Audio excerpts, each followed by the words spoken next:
दोस्तों नमस्कार, ये है मार्गदर्शन फॉर सिविल सर्विसेज। मैं अनुराग चौधरी।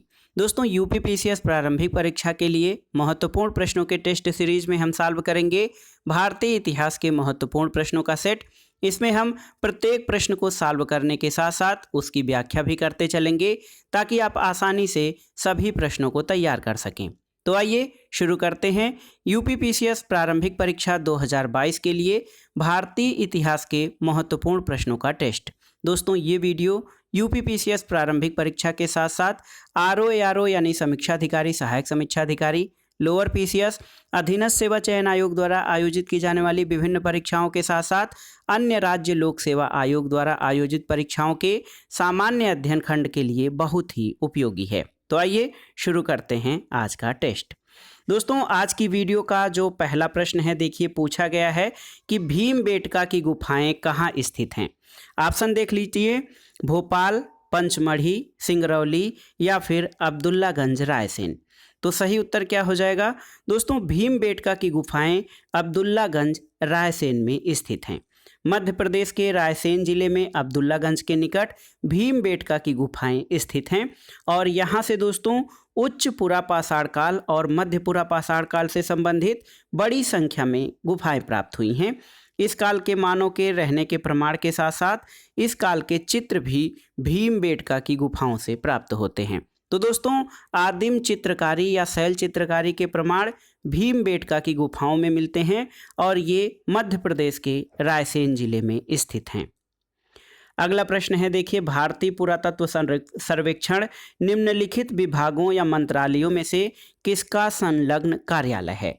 ऑप्शन है संस्कृति, पर्यटन, विज्ञान और प्रौद्योगिकी या फिर मानव संसाधन विकास। तो इसमें आपसे पूछा गया है कि भारतीय पुरातत्व सर्वेक्षण ये किस मंत्रालय का संलग्न कार्यालय है? तो उत्तर है संस्कृति मंत्रालय का। दोस्तों संस्कृति मंत्रालय के अंतर्गत भारतीय पुरातत्व सर्वेक्षण एक विभाग है और लॉर्ड कैनिंग के समय में 1861 में पुरातत्व सर्वेक्षण की स्थापना की गई थी और ए कनिंघम को इसका सर्वेक्षक नियुक्त किया गया था। तो याद रखिएगा, भारतीय पुरातत्व सर्वेक्षण दोस्तों संस्कृति मंत्रालय का एक विभाग है। अगला प्रश्न है, भारतीय उपमहाद्वीप में कृषि के प्राचीनतम साक्ष्य कहाँ से प्राप्त हुए हैं? ऑप्शन है ब्रह्मगिरी, बुर्जहोम, कोल्डिहवा या मेहरगढ़। तो आप जानते भी हैं दोस्तों, मेहरगढ़ से दोस्तों भारतीय उपमहाद्वीप में कृषि के प्राचीनतम साक्ष्य मिले हैं और मेहरगढ़ वर्तमान में बलूचिस्तान, पाकिस्तान में है। यहाँ से 7000 ईसा पूर्व के कृषि के प्रमाण मिले हैं। लेकिन दोस्तों नवीनतम खोजों के आधार पर प्राचीनतम कृषि का साक्ष्य अब उत्तर प्रदेश के संत कबीर नगर में स्थित लहुरा देव से मिले हैं और यहाँ से 8000 ईसा पूर्व से 9000 ईसा पूर्व के बीच चावल के साक्ष्य मिले हैं। इससे पहले चावल का प्राचीनतम साक्ष्य कोल्डिहवा से प्राप्त हुआ था। दोस्तों यदि विकल्प में लहुरा देव रहे तो उत्तर लहुरा देव सही हो जाएगा, लेकिन लहुरा देव विकल्प में नहीं रहेगा तो मेहरगढ़ चावल, मेहरगढ़ दोस्तों उत्तर सही होगा और या फिर चावल के लिए कोल्डिहवा सही होगा। तो याद रखिएगा, भारतीय उपमहाद्वीप में कृषि के प्राचीनतम साक्ष्य मेहरगढ़ से प्राप्त हुए हैं, जबकि दोस्तों वर्तमान में जो शोध हुए हैं उसमें कृषि के प्राचीनतम साक्ष्य संत कबीर नगर के लहुरा देव से प्राप्त हुए हैं। अगला प्रश्न है, निम्नलिखित में से किस स्थान पर मानव के साथ कुत्ते के दफनाए जाने या समाधान का साक्ष्य मिलता है? तो उत्तर है दोस्तों बुर्जहोम। बुर्जहोम कहाँ पे है? तो बुर्जहोम दोस्तों कश्मीर में स्थित है और ये नवपाषाणकालीन संस्कृति स्थल है। यहाँ से मानव के साथ कुत्ते को दफनाए जाने का साक्ष्य मिलता है और यहीं से गड्ढे वाले मकान यानी गर्तावास का भी साक्ष्य मिलता है जहाँ पर मानव रहता था। तो याद रखिएगा दोस्तों, मानव के साथ कुत्ते को दफनाए जाने का साक्ष्य बुर्जहोम कश्मीर से मिला है। अगला प्रश्न है, भारतीय उपमहाद्वीप में कृषि के प्राचीनतम साक्ष्य प्राप्त हुए हैं कहाँ से? ऑप्शन है कोल्डिहवा, लहुरा देव, मेहरगढ़ या टोकवा से। तो उत्तर है दोस्तों ऑप्शन बी लहुरा देव से। दोस्तों देखिए, भारतीय उपमहाद्वीप में कृषि के प्राचीनतम साक्ष्य बलूचिस्तान में मेहरगढ़ से प्राप्त हुआ है और यहाँ से आप जानते हैं कि 7000 ईसा पूर्व के कृषि के प्रमाण मिले हैं। लेकिन नवीनतम खोजों के आधार पर देखिए दोस्तों, नवीनतम खोजों के आधार पर प्राचीनतम कृषि का साक्ष्य संत कबीर में स्थित संत कबीर नगर उत्तर प्रदेश में स्थित लहुरा देव से मिले हैं, जिसका कि समय काल 8000 ईसा पूर्व से 9000 ईसा पूर्व है। तो आपसे कहा गया था कि दोस्तों, अगर जो कृषि के प्राचीनतम साक्ष्य में लहुरा देव है तो अब लहुरा देव सही उत्तर हो जाएगा। मेहरगढ़ से पहले ही लहुरा देव में कृषि के साक्ष्य मिले हैं। लहुरा देव उत्तर प्रदेश के संत कबीर नगर जनपद में स्थित है। अगला प्रश्न है, निम्न में से किस एक पुरास्थल से पाषाण संस्कृति से लेकर हड़प्पा सभ्यता तक के सांस्कृतिक अवशेष प्राप्त हुए हैं?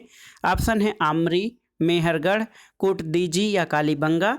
तो आप जानते भी होंगे दोस्तों, इसका सही उत्तर मेहरगढ़ हो जाएगा और मेहरगढ़ बलूचिस्तान में स्थित है। और दोस्तों, इसका उत्खनन क्षैतिज रूप में हुआ है और यहाँ पर पाषाण काल से लेकर हड़प्पा सभ्यता तक के सांस्कृतिक अवशेष प्राप्त हुए हैं। अगला प्रश्न है, मध्य पाषाणिक प्रसंग में पशुपालन के प्रमाण जहाँ मिले हैं वो स्थान कौन सा है? ऑप्शन है लांघनाज, बीरभानपुर, आदमगढ़ या फिर चौपानी मांडो। तो सही उत्तर क्या है दोस्तों? पशुपालन के प्राचीनतम साक्ष्य आदमगढ़ से मिले हैं और मध्य पाषाण काल के मानव ने सबसे पहले पशुपालन करना प्रारंभ किया और पशुपालन का प्राचीनतम प्रमाण मध्य प्रदेश में स्थित आदमगढ़ और राजस्थान के बागौर से प्राप्त हुआ है। दोस्तों, पहला पालतू पशु कुत्ता था और मवेशियों में सबसे पहले भेड़ बकरी का पालन किया गया था। तो याद रखिएगा दोस्तों, मध्य पाषाणिक प्रसंग में पशुपालन के प्रमाण सबसे पहले आदमगढ़ मध्य प्रदेश से और बागौर राजस्थान से मिले हैं। अगला प्रश्न है दोस्तों, भारत में मानव का सर्वप्रथम साक्ष्य कहाँ से मिला है? ये भी प्रश्न बहुत ही महत्वपूर्ण है। आपसे पूछा गया है कि भारत में मानव के प्राचीनतम साक्ष्य कहाँ से मिले हैं। ऑप्शन है नीलगिरी पहाड़ियों से, शिवालिक पहाड़ियों से, नल नाला पहाड़ियों से या नर्मदा घाटी से। तो दोस्तों, भारत में मानव के सर्वप्रथम साक्ष्य जो हैं वो नर्मदा घाटी से मिले हैं और मध्य प्रदेश में नर्मदा घाटी में स्थित एक जगह है हथनौरा, यहाँ से मानव खोपड़ी के प्राचीनतम जीवाश्म प्राप्त हुए हैं। तो याद रखिएगा, भारत में मानव का सर्वप्रथम साक्ष्य नर्मदा घाटी के हथनौरा नामक स्थल से प्राप्त हुए हैं। अगला प्रश्न आसान है, खाद्यान्नों की कृषि सर्वप्रथम कब प्रारंभ हुई थी? तो उत्तर है नवपाषाण काल में दोस्तों खाद्यान्नों की कृषि प्रारंभ हुई थी। नवपाषाण काल के मानव ने सबसे पहले कृषि करना आरंभ किया और मेहरगढ़ या फिर आधुनिक खोजों के अनुसार लहुरा देव संत कबीर नगर से कृषि के प्राचीनतम प्रमाण मिले हैं। अगला प्रश्न है दोस्तों, मानव द्वारा सर्वप्रथम प्रयुक्त अनाज कौन था? तो सही उत्तर क्या हो जाएगा दोस्तों? मानव द्वारा सर्वप्रथम प्रयुक्त अनाज जौ था। यद्यपि इसी समय मानव ने गेहूं और चावल का भी प्रयोग करना आरंभ कर दिया गया था, लेकिन ऋग्वेद में मानव द्वारा प्रयुक्त प्रथम अनाज यव यानी जौ को बताया है। तो याद रखिएगा, मानव द्वारा सबसे पहले जौ अनाज का प्रयोग किया गया था। अगला प्रश्न है दोस्तों, निम्नलिखित में से किसको कैल्कोलिथिक युग भी कहा जाता है? ऑप्शन है पुरापाषाण युग, नवपाषाण युग, ताम्रपाषाण युग या लौह युग। तो सही उत्तर है ऑप्शन सी, ताम्रपाषाण युग। दोस्तों, जिस काल का मानव पत्थर के उपकरणों के साथ तांबे के उपकरणों का प्रयोग करता था, उस काल को ताम्रपाषाण युग के नाम से जाना जाता था और इस काल को चैल्कोलिथिक या कैल्कोलिथिक युग भी कहा जाता है। तो याद रखिएगा, कैल्कोलिथिक युग ताम्रपाषाण युग को कहा जाता है। अगला प्रश्न है दोस्तों, हाथी दांत का पैमाना किस हड़प्पीय स्थल से मिला है? ऑप्शन देखिए, कालीबंगा से, लोथल से, धौलावीरा से या बनावली से। तो सही उत्तर है ऑप्शन बी, लोथल से। दोस्तों, हड़प्पी संदर्भ में हाथी दांत का बना पैमाना लोथल गुजरात से प्राप्त हुआ है, जबकि हड़प्पा में तांबे का बना मोहनजोदड़ो से, सीप का बना पैमाना कालीबंगा से और मिट्टी का बना पैमाना जो है प्राप्त हुआ है। तो याद रखिएगा, हड़प्पा से तांबे का, मोहनजोदड़ो से सीप का और कालीबंगा से मिट्टी का बना पैमाना प्राप्त हुआ है, जबकि हाथी दांत का बना पैमाना लोथल गुजरात से प्राप्त हुआ है। अगले प्रश्न पर आते हैं दोस्तों, निम्नलिखित में से कौन हड़प्पा और मोहनजोदड़ो के उत्खनन से संबंधित नहीं थे? ऑप्शन है RD. Banerjee, KN. Dikshit, MS. Vats और वी.ए. स्मिथ। तो सही उत्तर है V.A. स्मिथ। दोस्तों R.D. बनर्जी के अनदीक्षित और माधव स्वरूप वत्स ये हड़प्पा और मोहनजोदड़ो के उत्खनन से संबंधित थे, जबकि V.A. स्मिथ इनके उत्खनन से संबंधित नहीं थे। तो याद रखिएगा option D V.A. Smith Harappa Mohenjodaro के उत्खनन से संबंधित नहीं थे। अगले प्रश्न पर आते हैं दोस्तों। बहुत ही महत्वपूर्ण प्रश्न है। निम्नलिखित में से कौन सा सिंधु घाटी की सभ्यता से संबंधित स्थल नहीं है, आपको बताना है। तो देखिए यहाँ पर आपको बताना है ऑप्शंस में से कि कौन सा सिंधु घाटी की सभ्यता से संबंधित स्थल नहीं है। देखिए इसमें है आपका कालीबंगन, इसके अलावा रोपड़, पाटलिपुत्र और लोथल। तो सही उत्तर है ऑप्शन सी पाटलिपुत्र। दोस्तों बिहार में पाटलिपुत्र सिंधु घाटी की सभ्यता से संबंधित स्थान नहीं है। पूर्वी भारत यानी बिहार, बंगाल, उड़ीसा से सिंधु घाटी सभ्यता का कोई स्थल अभी तक प्राप्त नहीं हुआ है। शेष सभी स्थल सिंधु घाटी की सभ्यता से संबंधित हैं। आप जानते हैं कि कालीबंगा राजस्थान में है, रोपड़ पंजाब में है और लोथल गुजरात में स्थित है। अगला प्रश्न है कौन सा हड़प्पीय नगर 3 भागों में विभक्त है। ऑप्शन है आपके लोथल, कालीबंगा, धौलावीरा या फिर सुरकोतजा। तो सही उत्तर है ऑप्शन सी धौलावीरा। दोस्तों गुजरात में स्थित धौलावीरा नगर 3 भागों में बटा हुआ है। दक्षिण में दुर्ग क्षेत्र, मध्य नगर और निचला नगर, ये 3 खंड हैं, जबकि अन्य हड़प्पीय नगर 2 खंडों दुर्ग क्षेत्र और निचला नगर में विभक्त हैं। धौलावीरा अन्य हड़प्पीय नगरों से भिन्न योजना में बसाया गया था। तो याद रखिएगा वह हड़प्पी नगर जो 3 भागों में विभक्त है वो है धौलावीरा। अगला प्रश्न है निम्नलिखित में से कौन सा लक्षण सिंधु सभ्यता के लोगों का सही चित्रण करता है। तो देखिए दोस्तों उनके विशाल महल और मंदिर होते थे, ये सही नहीं है। वे देवियों और देवताओं दोनों की पूजा करते थे, सही है। वे युद्ध में घोड़ों द्वारा खींचे गए रथों का प्रयोग करते थे, तो सही नहीं है। तो देखा जाए दोस्तों सिंधु सभ्यता के लोगों के सही चित्रण के बारे में केवल कथन 2 सही है, तो केवल 2 आपका सही हो जाएगा ऑप्शन बी। अगर इसकी हम व्याख्या देखें तो दोस्तों सिंधु सभ्यता के किसी भी पुरास्थल से विशाल महल और मंदिर के साक्ष्य नहीं मिले हैं। हड़प्पा सभ्यता के लोग देवियों और देवताओं दोनों की पूजा करते थे और सिंधु सभ्यता के लोग शांतिप्रिय थे। वे युद्ध में घोड़ों द्वारा खींचे गए रथों का प्रयोग नहीं करते थे। तो केवल एक ही प्रश्न आपका सही है कि वे देवियों और देवताओं दोनों की पूजा करते थे। अब आइए अगले प्रश्न पर आते हैं दोस्तों। सूची 1 का सूची 2 से सुमेलन करना है। हड़प्पीय सभ्यता के स्थल को उनकी अवस्थिति से मिलान कराना है। देखिए दोस्तों मांडा कहाँ पर स्थित है। तो मांडा आपका जम्मू कश्मीर में स्थित है, मिलान कर लीजिए, A का 3 हो जाएगा। दायमाबाद आपका महाराष्ट्र में स्थित है। कालीबंगा राजस्थान में स्थित है। आप जानते हैं कि कालीबंगा दोस्तों ये राजस्थान में घग्गर नदी के तट पर, और राखीगढ़ी ये हरियाणा में स्थित है।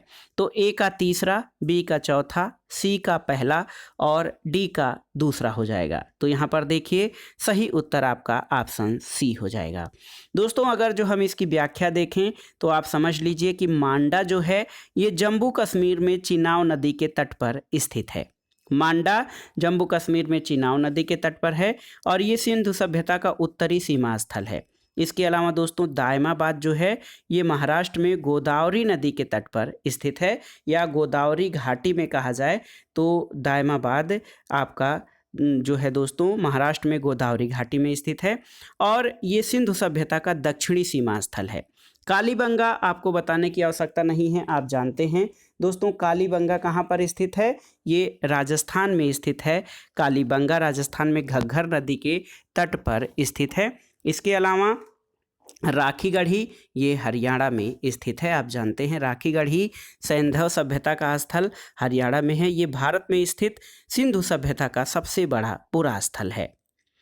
अगले प्रश्न पर आते हैं दोस्तों। वह हड़प्पी नगर जिसका प्रतिनिधित्व लोथल का पुरातत्व स्थल करता है किस नदी पर स्थित था। ऑप्शन है देखिए नर्मदा, माही, भोगवा या भीमा। तो सही उत्तर क्या हो जाएगा दोस्तों, वह हड़प्पी नगर जिसका प्रतिनिधित्व लोथल का पुरातत्व स्थल करता है वो भोगवा नदी के तट पर स्थित था। ऑप्शन सी आपका सही उत्तर है।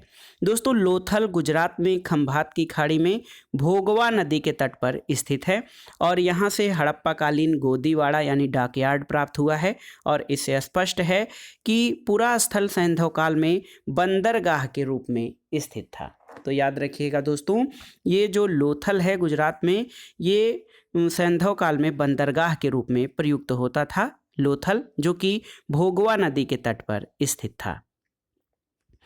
अगला प्रश्न है दोस्तों, हड़प्पाकालीन स्थलों में अभी तक किस धातु की प्राप्ति नहीं हुई है? तो कौन सा धातु है? सही उत्तर हो जाएगा दोस्तों लोहा। तो आप जान लीजिए कि हड़प्पाकालीन स्थलों से अभी तक लोहे की प्राप्ति नहीं हुई है। तांबा, स्वर्ण और चांदी, दोस्तों तांबा, स्वर्ण और चांदी तथा कांसे की बनी हुई वस्तुएं हड़प्पा स्थल से प्राप्त हुई हैं, लेकिन लोहे का प्रमाण नहीं मिलता है।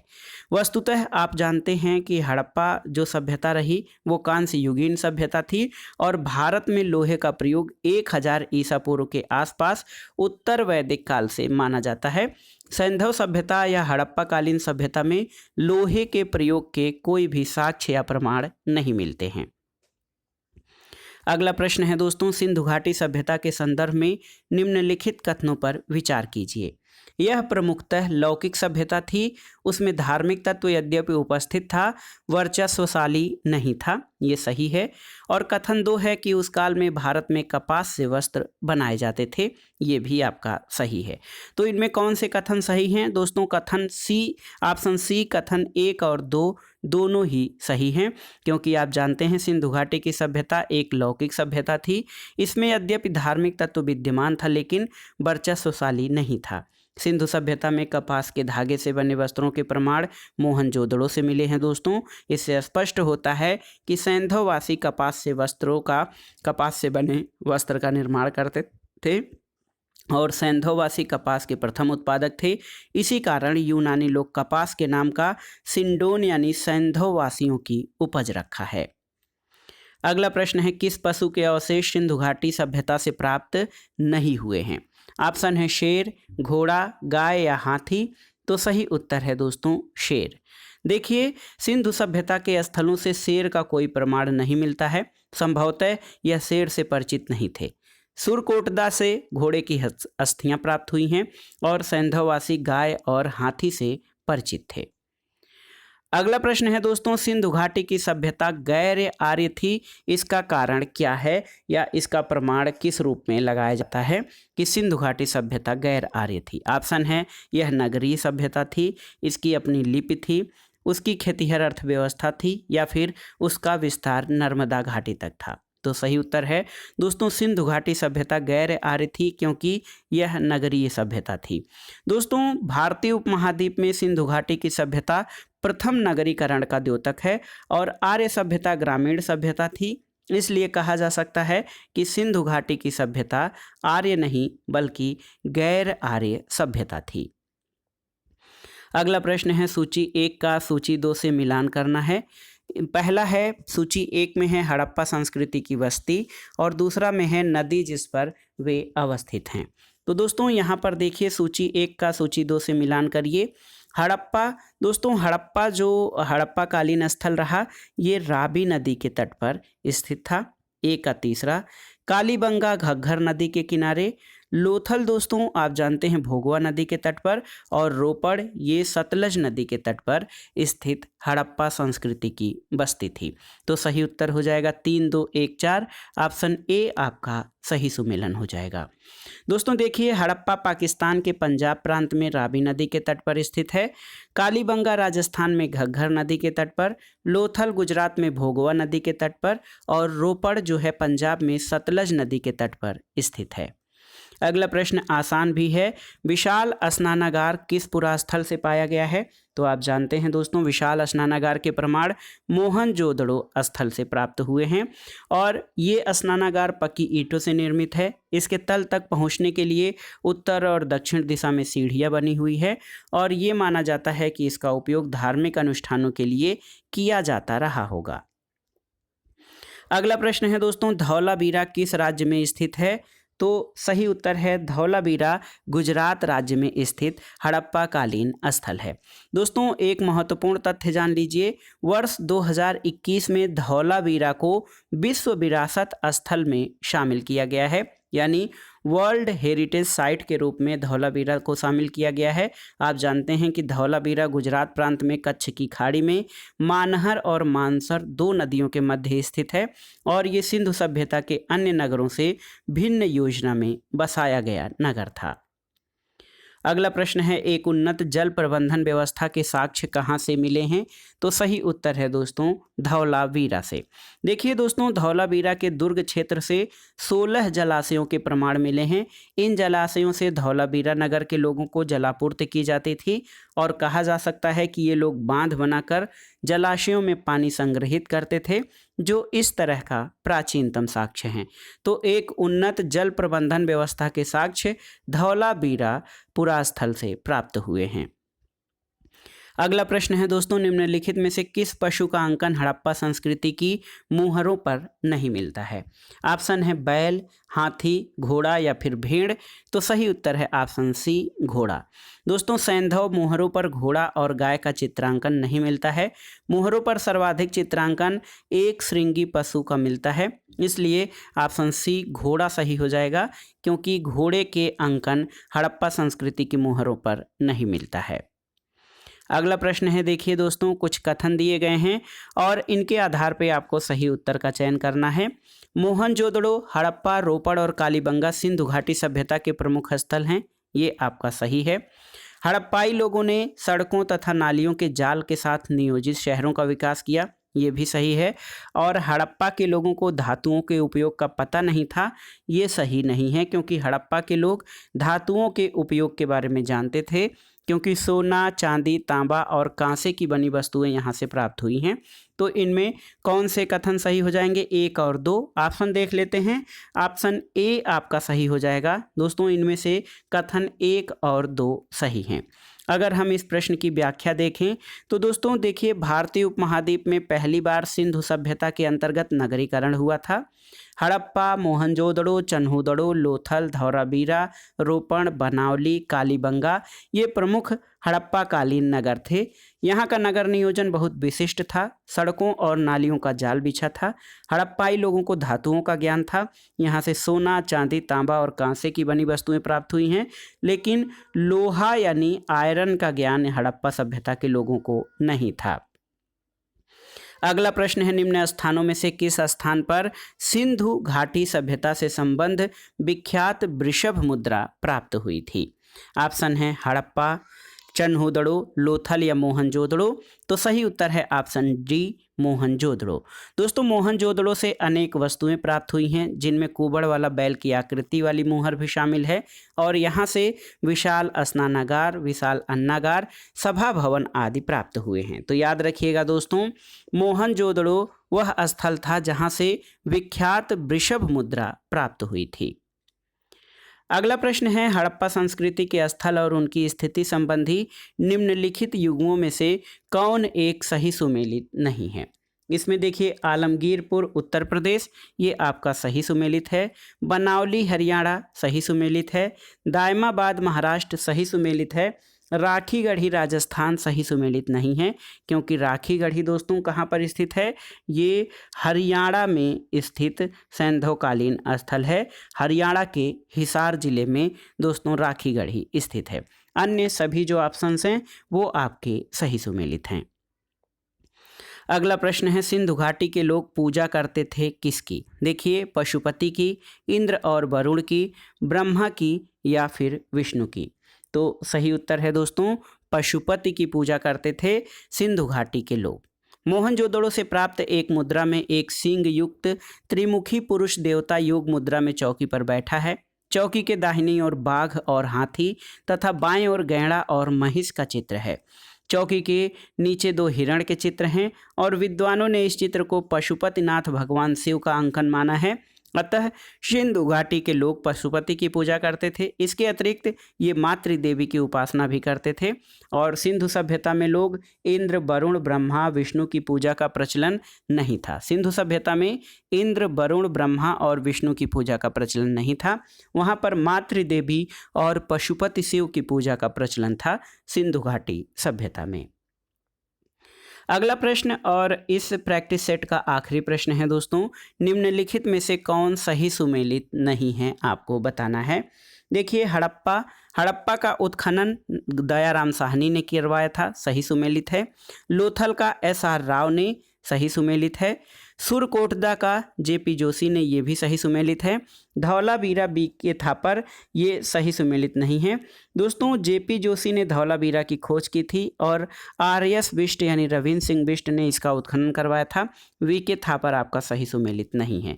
तो आपसे पूछा गया है कि कौन सही सुमेलित नहीं है, तो इसमें ऑप्शन D आपका सही सुमेलित नहीं है, जबकि 3 ऑप्शंस आपके पूरी तरह सही सुमेलित हैं। सिंधु सभ्यता के स्थलों में सबसे पहले 1921 में दयाराम साहनी ने हड़प्पा की खोज की। 1954 में SR राव ने लोथल की खोज की।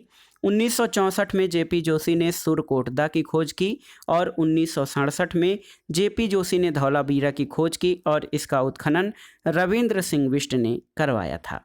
तो दोस्तों, ये था आज का प्रैक्टिस सेट। UPPCS प्रारंभिक परीक्षा और अन्य राज्यों द्वारा आयोजित किए जाने वाले परीक्षाओं के सामान्य अध्ययन के भारतीय इतिहास खंड के लिए ये सेट बहुत ही उपयोगी है। इसमें हमने स्टैंडर्ड यानी मानक प्रश्नों को शामिल किया है, जो आपके परीक्षाओं में आगामी परीक्षाओं के लिए संभावित अति महत्वपूर्ण हैं, इनके पूछे जाने की संभावना अधिकतम है। और साथ ही हमने जो व्याख्या प्रस्तुत की है वो आपको प्रश्नों को समझने और व्यापकता से जानने में मदद करेगा। वीडियो आपको कैसा लगा हमें कमेंट बॉक्स में ज़रूर बताइएगा। वीडियो को लाइक करें, शेयर करें और इस चैनल मार्गदर्शन फॉर सिविल सर्विसेज को सब्सक्राइब करें। वीडियो देखने के लिए धन्यवाद दोस्तों, नमस्कार।